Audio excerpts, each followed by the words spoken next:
The U.S. President and Ukraine engage in a verbal clash at the White House. Vietnamese government implements the new machinery starting from March 1st. All public school students nationwide will be exempt from tuition fees. You are watching today's news on NTV. My name is Nguyễn Thị and I will be your guide through today's latest update.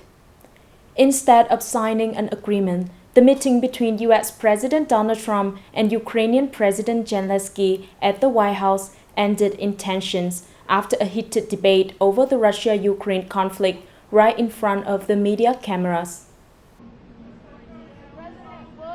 At noon on February 28, local time, President Zelensky met with President Trump at the White House, then moved to the Oval Office for a dialogue.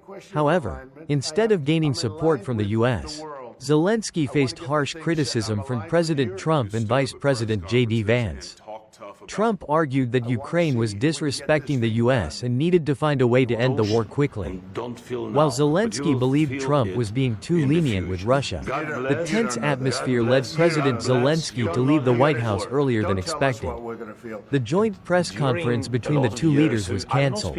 No agreements on mineral exploitation, which Kyiv had hoped for to strengthen Washington's support in the conflict, were signed. The tension between U.S. and Ukrainian leaders could place Kyiv in a difficult position if the U.S. suspends military aid to Ukraine. You don't have the cards right now.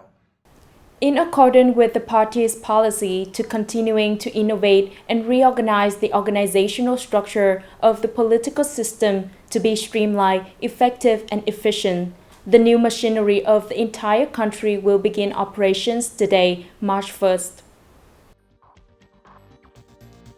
After the restructuring, the 15th National Assembly has 9 agencies, a reduction of 5 agencies, achieving a 37.5% decrease.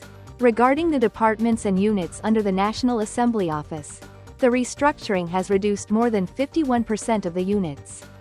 The organizational structure of the government for the 15th National Assembly term includes 14 ministries and 3 agencies equivalent to ministries. The government composition for the 15th National Assembly term includes 25 members, the Prime Minister, 7 Deputy Prime Ministers, 14 ministers, and 3 heads of equivalent agencies.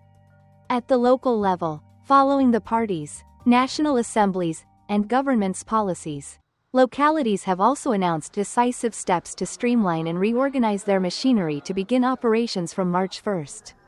With determination to avoid disruption of work and meet the local economic and social development needs in the coming period. The Politburo has decided that from the 2025 to 2026 school year, all public school students from kindergarten through to high school nationwide will be exempt from tuition fee. In the Politburo meeting on February 28, after hearing a report from the government on the financial balance capabilities during and after the process of streamlining the organizational structure of the political system, the Politburo decided to implement full tuition exemption for all public school students. From kindergarten through to high school, nationwide, the implementation will begin at the start of the 2025-2026 school year, September 2025 onward. Along with the tuition exemption for all public students from kindergarten, elementary school, middle school, and high school, students at private and semi-private schools will also receive tuition compensation equivalent to that of public schools. As per the legal provisions, the tuition difference between public and private schools will be covered by the students' families.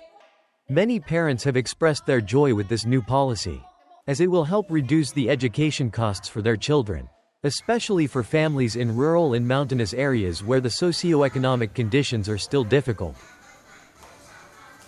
Coming up next are some updated news.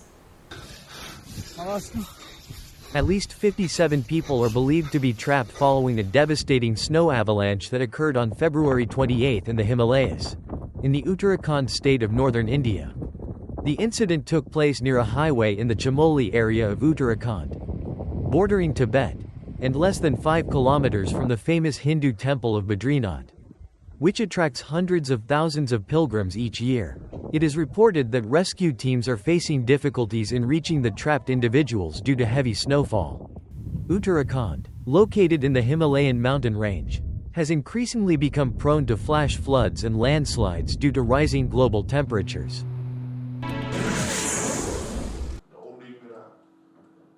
At the Internal Affairs Coordination meeting to review the results of tasks in February and set priorities for March, Provincial Party Secretary Nguyen Duc Trung emphasized the importance of ensuring security and order in the area to serve the province's development goals.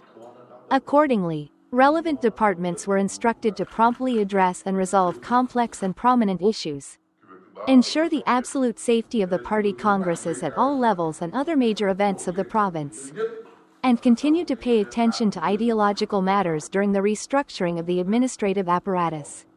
Furthermore, there is a strong emphasis on cracking down on all forms of crime and legal violations, especially organized crime, and proactively preventing the abuse of organizational restructuring and streamlining efforts for corruption and misconduct.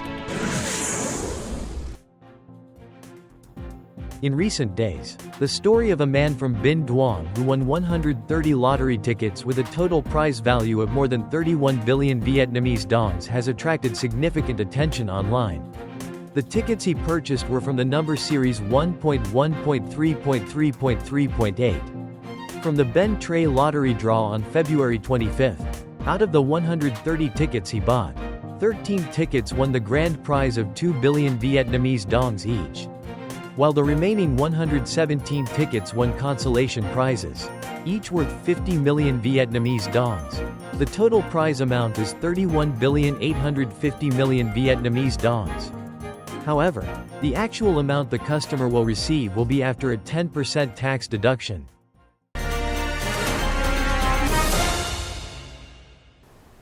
On February 20, the two pairs of sub-border gate between Vietnam and Laos, namely Thông Thụ Nậm Tại and Thanh Thủy Nậm On, were officially opened for trade. This is an important step in promoting trade and creating momentum for the economic development of the border region. In recent days, people in the border area of Thong Tu, Khe Phong district, have been crossing to Sam Tu, Laos, to explore trade opportunities. Since the decision to open up trade, the local people have been very excited as they can now complete procedures to cross over and seek economic development opportunities. I'm very excited because now I can go to Laos to exchange goods. Over there, they also have similar products as we do, but in larger quantities, like bamboo shoots and other agricultural products. With the distance from Thong Tu to Sam Tu in Laos being just under 30 kilometers, shorter than traveling to the center of Khe Phong district, the opening of trade has brought new opportunities for locals to exchange agricultural products. This is an opportunity for Thong Tu to develop. People can cross over and exchange goods to consume their products. Additionally, it will create conditions for new services and industries to develop the economy at the border gate. Currently, the two pairs of sub-border gates, Thong Tu Nam Te and Tan Tui, Nam On, have operational forces working as per regulations. However, technical infrastructure remains a significant challenge. Although it is a sub-border gate, there must be a unified office for the forces to work. And additionally, there is no electricity, and the telecommunications network is very poor. These challenges are common for both pairs of sub-border gates, Thong Tu Nam Te and Tan Tui, Nam On. The forces working here hope for a solution to upgrade technical infrastructure, improve working conditions, and facilitate trade activities, promoting economic development in the border region. That is the end of today's news. Thanks for your watching and see you next time.